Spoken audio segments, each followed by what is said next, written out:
करें ऐप्स का सिलेक्शन और इसमें पूरा रहे अटेंशन, क्योंकि फर्जी ऐप्स या पॉन्जी ऐप से इन दिनों कई फाइनेंशियल फ्रॉड हो रहे हैं। आपकी गाड़ी पसीने की कमाई को ये ऐप बरगला कर एक तरीके से छीन रहे हैं, आपसे ले रहे हैं।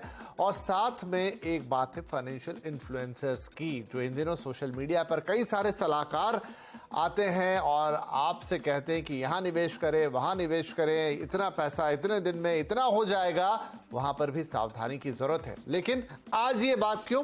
ये बात इसलिए क्योंकि वित्त मंत्री निर्मला सीतारमण ने हाल ही में इन दोनों ही बड़े मुद्दों पर अहम एक तरह से कहें कि बयान दिया है, और उनके इस बयान के चलते ही आज हम ये बातचीत आपसे करने जा रहे हैं। क्या कहा उन्हें, पहले आपको ये सुनाते हैं और उसके बाद उसकी कुछ हाइलाइट्स और फिर अपने मेहमानों से करेंगे बातचीत।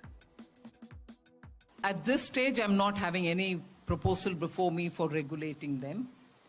But yes, a word of caution is important. If there are 3 or 4 people giving us very objective, good advice, there are 7 others out of 10 who are probably driven by some other considerations.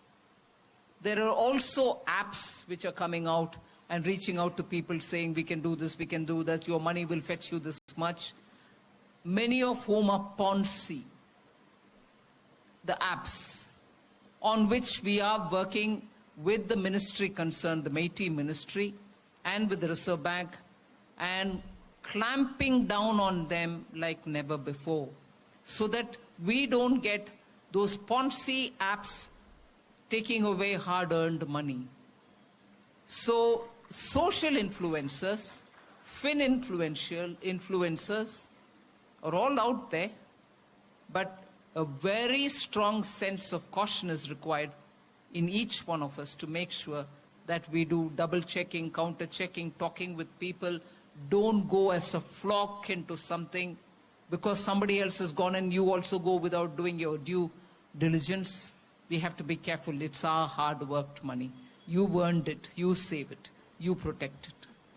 तो वित्त मंत्री जी यहाँ पर 2 अहम बातें कह रही हैं कि आपका मेहनत से कमाया हुआ पैसा, पॉन्जी एप्स जिन पर वो कह रही हैं कि उनकी सरकार सख्त एक्शन लेने भी जा रही है अलग अलग मंत्रालयों के साथ मिलकर, और साथ ही वो कह रहे हैं कि जो फंड एडवाइजर होते हैं या इन्फ्लुएंसर्स होते हैं, फाइनेंशियल इन्फ्लुएंसर्स होते हैं, उनमें से कुछ एक तो ठीक है, लेकिन वहां पर भी जब सलाह की बात आती है तो आपको बहुत स्ट्रॉन्ग सेंस ऑफ कॉन्शियसनेस होनी चाहिए कि आप ऐसे हर सलाह पर विश्वास ना कर ले। एक नजर डालते हैं कि क्या कहना चाह रही है वित्त मंत्री। देखिए, निवेशकों की कमाई छीन रहे कुछ फर्जी ऐप्स।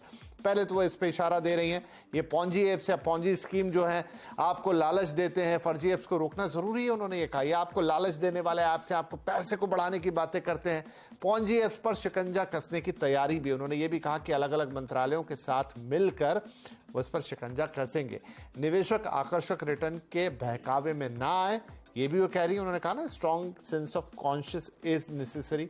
बहुत सोच समझकर यहाँ पर आपको डिसीजन लेने होंगे और फाइनेंशियल इन्फ्लुएंसर्स की सलाह से रहें बचकर। अब इसमें एक थोड़ी सी थिन लाइन है, वो कह रही कि 2-3 लोग हो सकता है अच्छी सलाह दे रहे हो, लेकिन 6 से 7 लोग ऐसे होते हैं जिनके मोटिव्स थोड़े से दूसरे होते हैं। 10 में से 4 इन्फ्लुएंसर्स ही अच्छी सलाह देते हैं, ऐसा वित्त मंत्री जी का कहना है। लेकिन अब ये 10 में से 4 कैसे आप पहचानेंगे कि भाई ये 4 तो ठीक है लेकिन ये 6 नहीं है? तो उन्होंने कहा कि बहुत स्ट्रॉन्ग सेंस होना चाहिए कि आप जब भी इन लोगों की बातें सुन रहे हैं, इन लोगों से बातचीत कर रहे हैं या इन लोगों की बातों को आप एक्सेप्ट कर रहे हैं, तो आपको थोड़ा सोच समझ के वो काम करना है। कई और लोगों से भी सलाह लेनी, लेकिन ये सब होगा कैसे और आप कैसे ये सब पहचानेंगे, इसके मायने क्या है, ये सारी बातचीत आज हम करने जा रहे हैं। हमारे साथ है फाइनेंशियल